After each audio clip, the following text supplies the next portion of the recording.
Welcome into the Wednesday, May 11th edition of the Fun Astrology Podcast. Thomas Miller, thanks for joining us. Hello, Thomas. I cannot thank you enough. I've always dabbled in astrology, but you have been a welcoming force with no judgment and have made even my husband, who is a spiritual skeptic at best, a fan of yours as well. I was born in Moscow, Russia during the communist era, and my mother cannot remember the exact time I was born. I have a 2-hour window. I know that within my chart. But now, being the astrological sleuth that I am, I'm reaching out to you for help, to ask you if something like rectification astrology is worth looking into. Is there a way for me to figure out my rising sign without depending on my records from Russia that I probably will not be able to obtain? Thank you, Daria. And I would like to ask you a question in return. Where did you leave your accent between here and Moscow?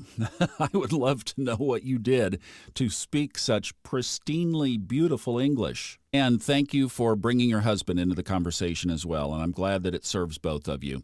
Let's answer this, and I'm going to tell you the answer straight up. I'm going to give you the short answer up front, so those of you who don't want to wade through the rest of this, it might go a little long. I am going to give you some details.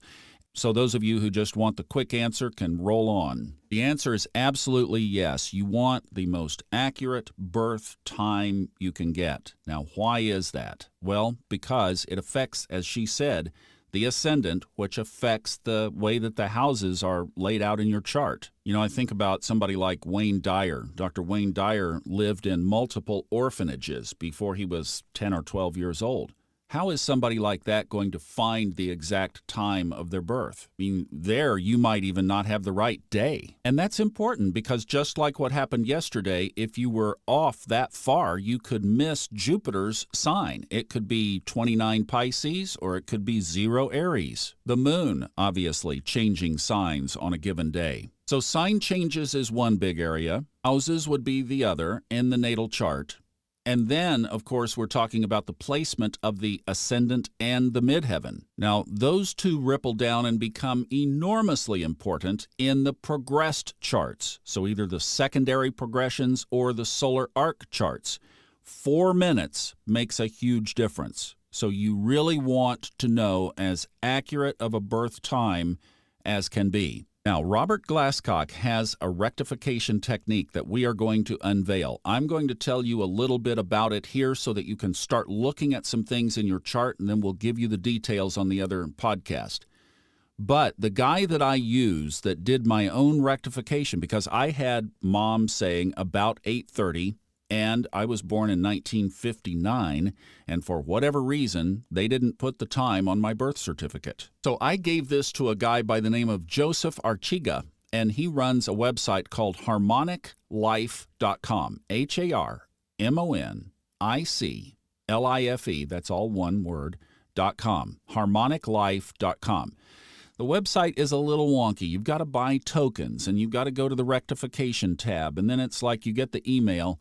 And if you need his email, just send me a speak pipe or in the little chat icon there on the website, and I'll send it to you. But he will rectify your chart, and he did mine, giving me 2 options. One was exactly what Mom had said, and the other was 8 minutes sooner. And I went with the 8 minutes sooner, and then I applied Robert Glasscock's technique, and I dialed it in to the very second. And I used my brother and his representation in my chart as the sync point for the second dial-in. So this is kind of a phase 1, phase 2. Joseph has written his own software to do these rectifications. I think he's charging $100 now, but it absolutely would be worth it, especially within a 2-hour window. Now, Robert's technique, the summary of Robert's technique is that the degrees of your planets indicate some very valuable information. As in, when certain things are going to happen in your life, at what age. We'll have all the details of this in the other podcast launching tomorrow night. It's called Old Soul, New Soul with Robert Glasscock. But the other technique, so the first thing you do is you get really familiar with the degrees of your planets. That's the starting point. Then the other part of the technique is we move the midheaven around until it aspects some of those degrees of the planets that sync up to key life events.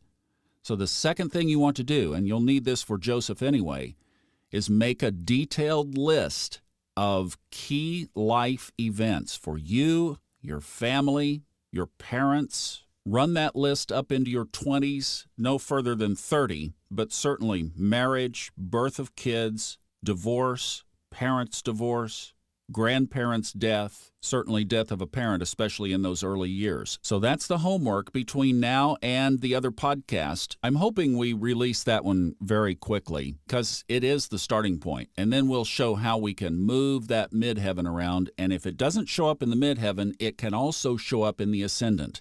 For example, I had a very major significant event when I was 9 years old. I went over the handlebars of a bicycle, straight into a curb, knocked a tooth out, knocked me out, and still to this day I wonder what all was done, what all happened really during that accident. And moving the midheaven around, nothing shows up at age 9. But boy, when I have that ascendant set to the time that I do now, and I look over at my stellium, my Marsentune, my Mars, Sun, Neptune, it's exactly at 9 degrees. So this is super powerful, super important. So those of you who know about your birth time, you can use Robert's technique to just dial it in to that last little bit. Maybe there's a degree or two of the midheaven that might change. Or you get with Joseph, and then we use Robert's technique to dial it in and just verify it with some of the other things. Joseph has designed his own software to do basically what Robert's technique does. So you kind of get it with Joseph anyway, but we'll put all of the parts together when we start doing the other podcast, all right? And that one is going to be called Old Soul, New Soul with Robert Glasscock. Have a great day. Thanks for a super question, and we'll get you dialed in.